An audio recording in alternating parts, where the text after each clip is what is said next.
everyone, Kayo Moon, and thank you so much for watching.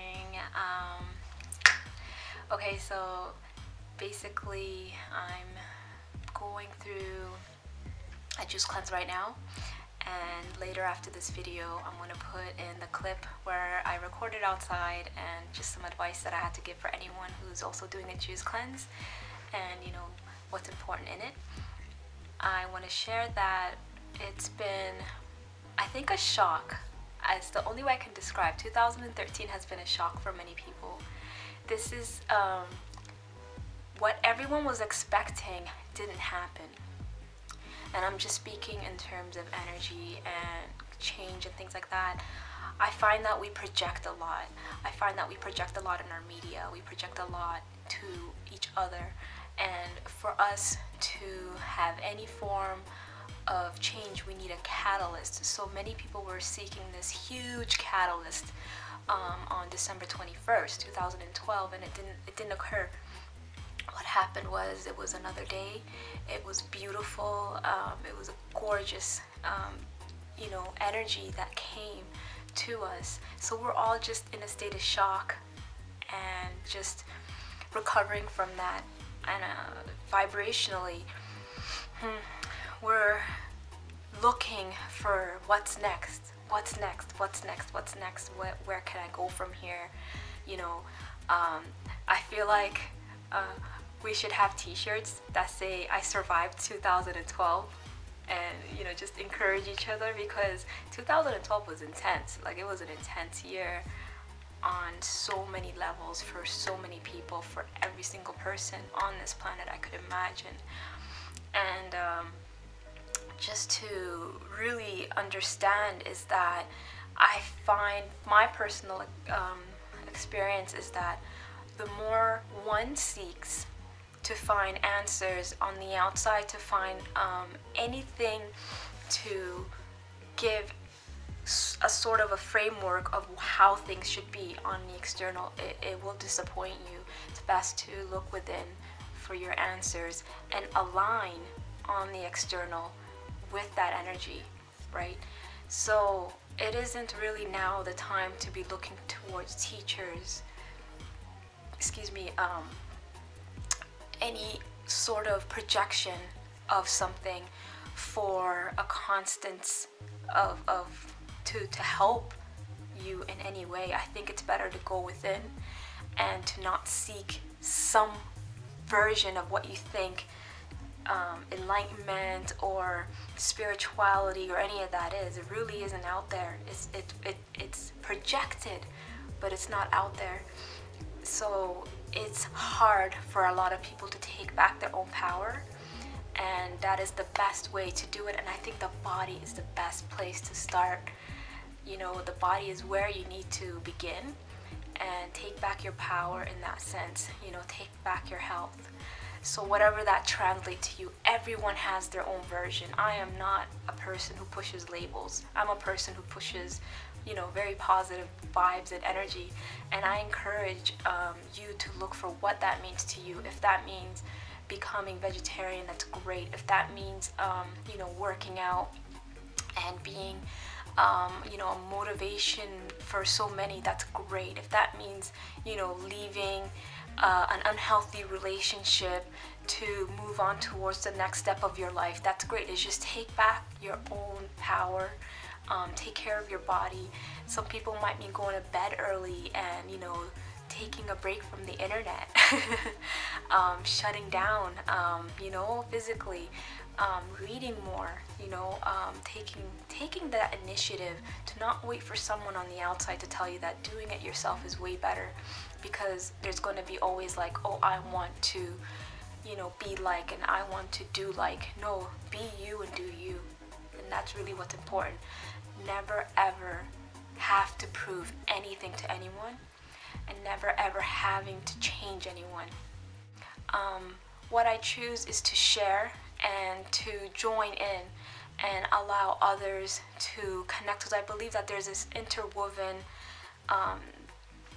aspect to us that we need to connect and share.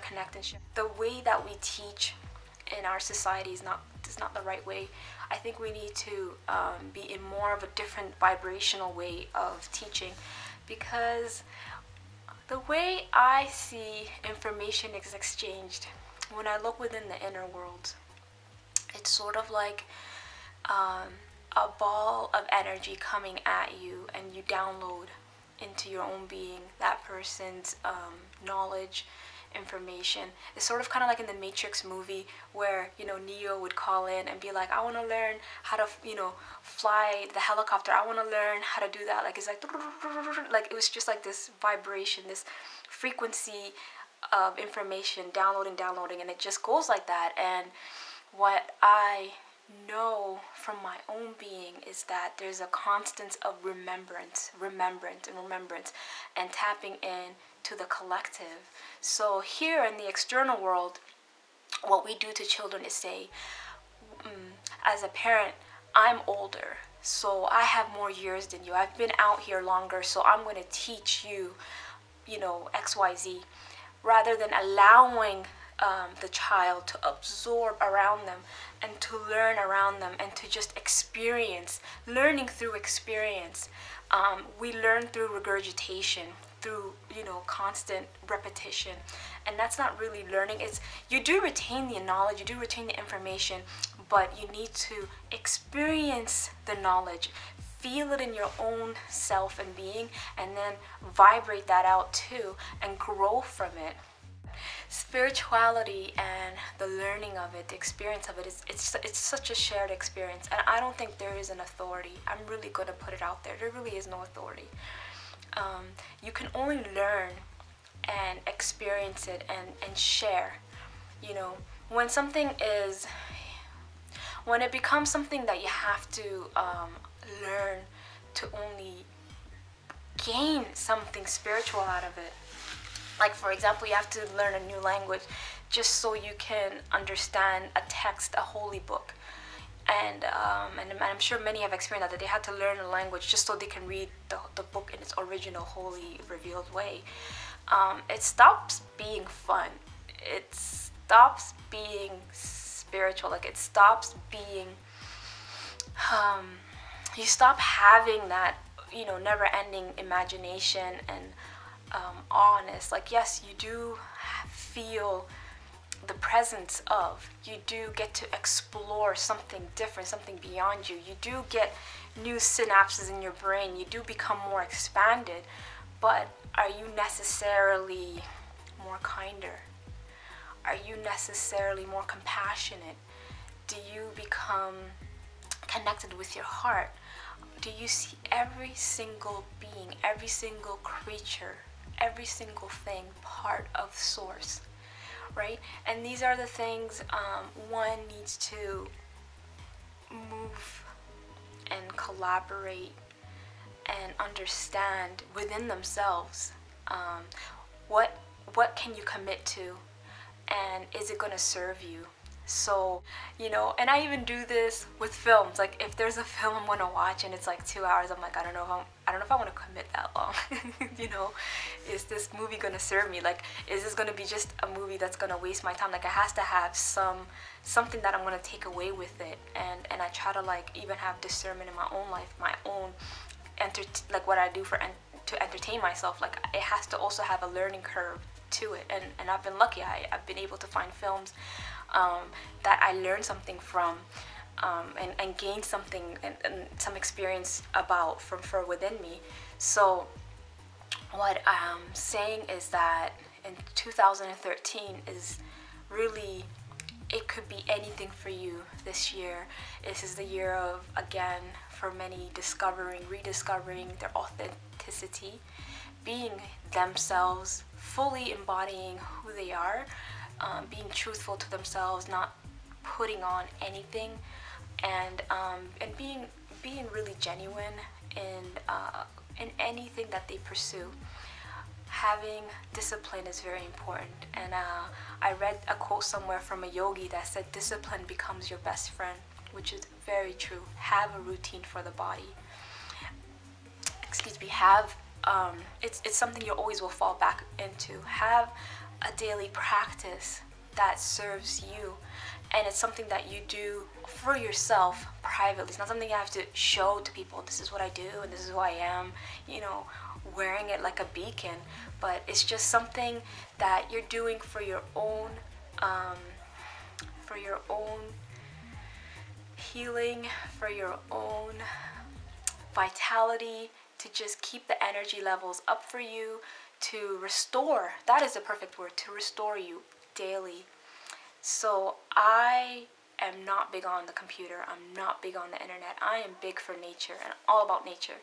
So I would rather not talk, make videos, spend any time, like I'd rather be outside. So I'm glad there's winters, because what winter does, it makes me go on the computer and study. It makes me watch videos. It makes me read, you know, and I put my time into it and do what I can. But secretly inside, I am yearning for water and nature.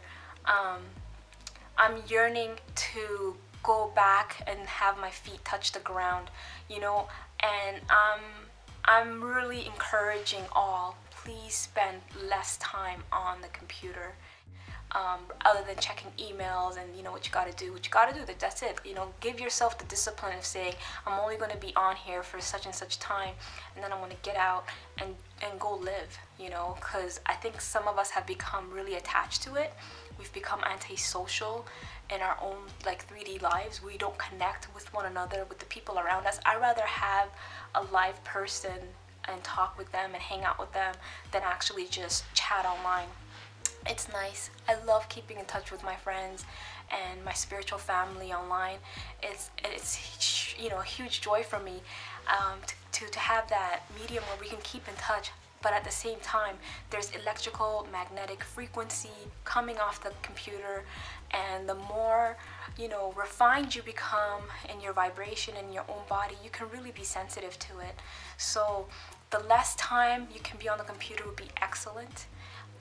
You know, you don't need to even witness, you know, I think it's just part of human nature to have drama and excitement and things like that, you know. You know, it's like, that's what keeps us so, you know, glued to it. And I would watch, you know, my younger siblings, you know, watching all these fascinating videos, and it's got all this drama and action, and oh my god, like, they just can't take themselves away from it. And I noticed they did not see that the sun just set. They don't know if it's a full moon this week or not. They have no clue what the date is. Like, they totally become absorbed in the internet, and I don't think that's great for the body. I don't think that's great for someone's vitality. But this is just what I've been there myself. I've been such a huge computer addict, and I have to like wean myself whenever, and it usually happens in the winter time when I become just super glued to it. So I have to wean myself, and that's what this cleanse is all about for me.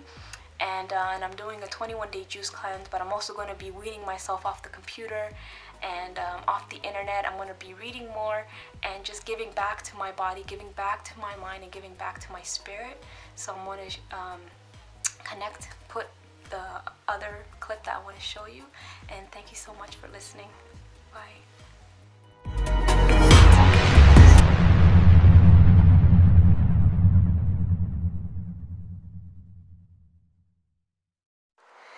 Don't take yourself so seriously. Don't take others so seriously. Be very gentle with your body. Be as gentle as possible.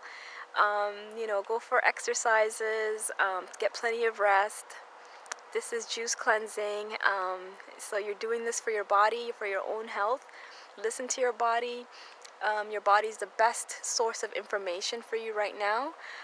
Stay away from negative people. Stay away from anyone that would deter you from your goals of finishing this cleanse. Anyone that wants to scare you into not doing it. Drink your water. Stay hydrated. Even though you're getting lots of liquids into your body and you're going to the restroom like every other minute, you still need to drink your water. You still need to stay hydrated. Stay happy. Stay upbeat. There will be moments where you need to be alone and kind of release what you got to release emotionally, and take your time and do it. Excuse yourself. Try not to be around anyone. Don't make any phone calls. Also, when you're doing this 21-day cleanse, this is the best time not to make any life major decisions. So just take it easy, really. That's all you got to do. So yeah, I'll keep in touch. Thank you, everyone. Bye.